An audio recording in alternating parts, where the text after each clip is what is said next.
Et comme tous les jours, nous sommes avec Pierre Desraux de Pure Média. Bonjour Pierre. Bonjour Philippe. Et comme tous les lundis, on va s'intéresser aux audiences du week-end. Qu'est-ce que les Français ont regardé ? Alors, on va commencer par hier soir. Et hier, c'est TF1 qui s'est classé en tête des audiences avec sa soirée Ciné Dimanche.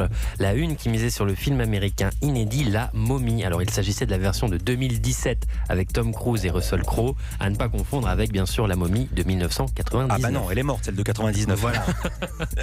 Et donc hier, ils ont été 5 400 000 Français à suivre ce film sur la une. 24,2% de part d'audience, c'est un très bon score. En deuxième position, on retrouve France 3 avec le lancement de la saison 9 de la série policière britannique Les Enquêtes de Vera. Vera qui a donc succédé à Murdoch dans la case du dimanche soir de la 3.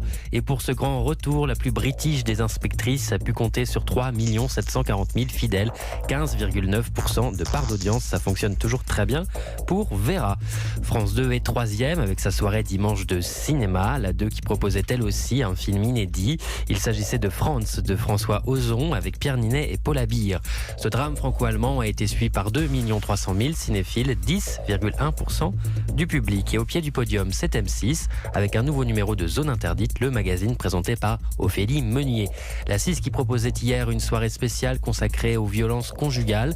Cette soirée démarrait donc avec un grand reportage intitulé Violences conjugales, ce fléau qui tue et qui a été suivi par 2 millions de personnes, 8,9% du public. Et la soirée se poursuivait ensuite sur M6 avec un numéro exceptionnel de Enquête exclusive, le magazine de Bernard de la Villardière. À 23h, la 6 a proposé un doc de Delphine Lopez et Emmanuel Lègre consacré à l'affaire Bertrand Cantat, avec notamment des images inédites à la télévision française de l'audition à Vilnius du chanteur de Noir Désir en 2003.